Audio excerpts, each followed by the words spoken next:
Hey everyone, thanks for tuning in today. My name is Marlon from Cultural Heritage Imaging. Today's video, Why Exposure Matters, is part of a video series called Understanding Photographic Capture. In this short video, I'm going to tell you about why your exposure is important and why exposure matters when you are trying to collect high quality image data. I want to introduce the three components of exposure: aperture, ISO, and shutter speed. I also want to give you a brief overview of the histogram and how it can help you make better decisions and be informed about your image data. The goal of this video is to help you capture better data for your imaging projects. Let's jump right in and start talking about exposure.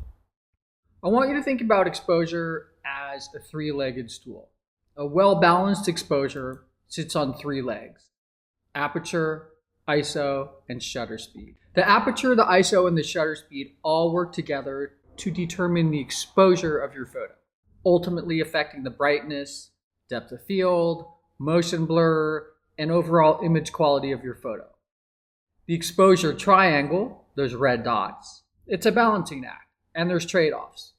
But what you need to know is that to collect high-quality data for your imaging project, you need to be able to control the outcome of some of those effects, particularly depth of field and sharpness. If you want to learn more about depth of field and sharpness, be sure to check out some of the other videos in this video series. What I want you to remember is that a proper exposure permits details to be represented in both the highlight and the shadow areas of your image.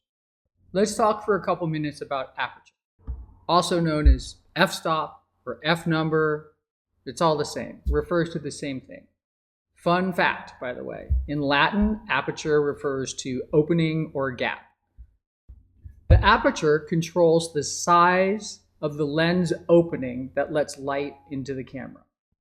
A large aperture with a large opening and a small number, f2.8, it creates a brighter image because it lets more light in. However, your depth of field decreases.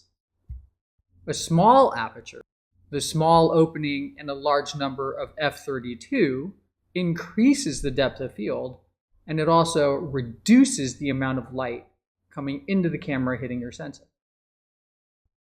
What I want you to remember is that the best apertures for most lenses, it's going to be between f5.6 and 11. Keep in mind that each manufacturer manufactures lenses and optics differently. So some lenses are going to be sharper at different f-stops. Let's talk about shutter speed for a moment. Shutter speed controls how long the shutter is open, exposing the light to the camera sensor.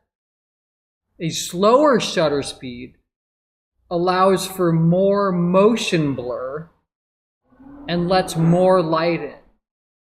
A faster shutter speed is going to open and close a lot quicker, freezing motion and letting less light into the camera.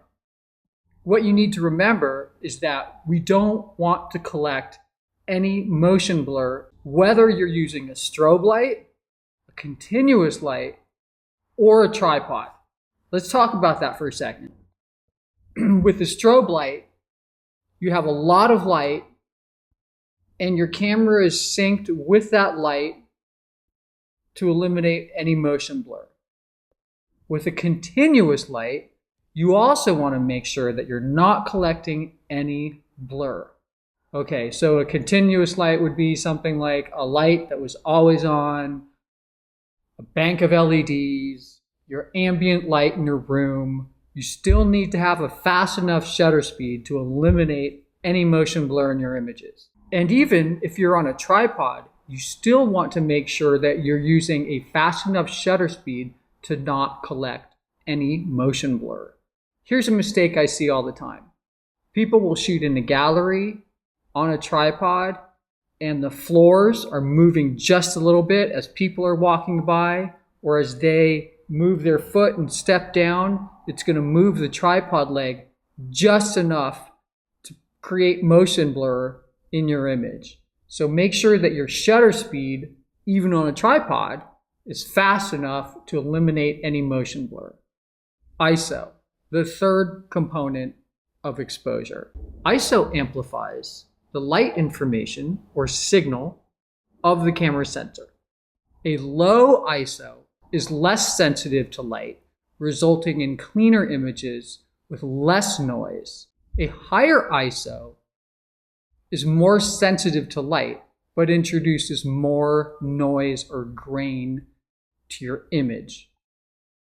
If you look carefully right here in this blue area, what we're going to see is a really grainy, noisy image. It looks as though someone poured sand into that photograph. That's not what we want. We don't want to use a high ISO. ISO 100 is typically what we're almost always going to use. Let's talk about the histogram for a minute. The histogram is a visual description of your exposed image data. Knowing how to read a histogram will inform you on how to make adjustments to your exposure. Let's take a moment to look at the anatomy of a histogram. On the far left of the histogram, we have the very, very dark pixels, and on the far right of the histogram, we have the highlights. In the middle, we've got shadows, middle tones. This is a visual representation of the data that's in our image. And in this case, it's in the little beaver mask guy in the corner over there. That histogram is reflecting what we're seeing here.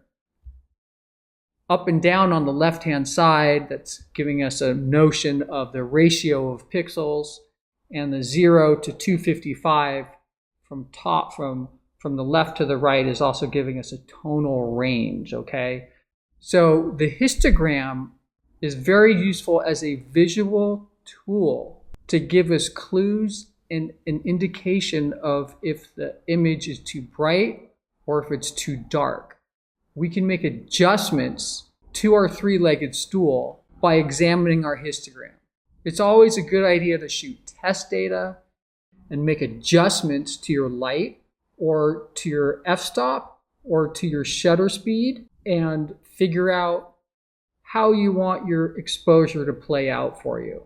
In a lot of different cases, we can shift your histogram darker or brighter by making adjustments to the power of your light. I want to show you an example of the studio setup to illustrate how we can use the histogram as a tool to give us visual information about our exposure. In this situation here, we're shooting this fish fossil in the corner. There's a color card.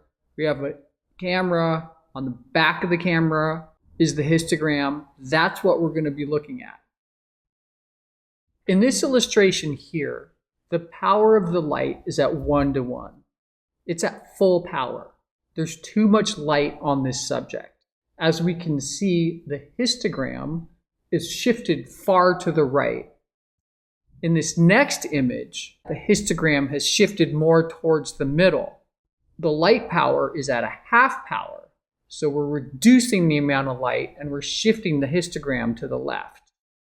There's less light striking the object, going through the lens and into the camera. There's still too much light, so we're going to decrease the power of that lamp. Okay, so here I've turned down the power of the lamp. If we look at the histogram in this image, the histogram has shifted much more to the middle and it's properly exposed. It's really, really, really important to keep in mind that there's no perfect histogram, and that's because all of the objects in the world that we shoot around us are different in color, they're different in tonal range, some are brighter, some are much darker. So this is just an example of a histogram that is properly exposed for this subject. When we are using the histogram as a tool to refine our exposure, we want to make sure that the histogram is not clipping. Histogram clipping is when the image has some areas which are completely white or completely black without any details or tonal value. Side note, in the examples that I've been sharing with you, you can see the use of color targets at the bottom of the screen. In this case, only the gray patches are showing, but that's an X-Rite color card with only the gray patches showing. There are a lot of different types of color cards out there on the market, but what you need to know is that they can be used as an indication of proper exposure. All of these targets have known reference values, which can be helpful to determine a proper exposure of an image. For example, this square here has a known value of 200, 200, 200. I can sample this patch on my test image and compare my reading to the known value from the manufacturer. That would give me a pretty good idea if my data is correctly exposed. As we continue to reduce the output, we can also notice that the histogram is continuing to shift to the left. This is revealing and telling us that the image is starting to get too dark. It's slightly underexposed. If we continue to reduce the lamp output, our histogram is shifted far to the left and it's starting to get really, really dark. This illustration is telling me that our lamp has been reduced and our histogram is shifted far, far to the left, and the image is too dark. We can't see anything. It's not usable. Remember that exposure really does matter, so take the time to get it right. Use the histogram as a tool to evaluate your image data and help you make informed decisions about your exposure. Remember that there is no one perfect histogram. Stick to ISO 100 when possible. Use a fast shutter speed that will not introduce any motion blur. And use an aperture in the target range of f5.6 to f11. And I also want to remind you to watch the other videos in this video series. Happy f-stop.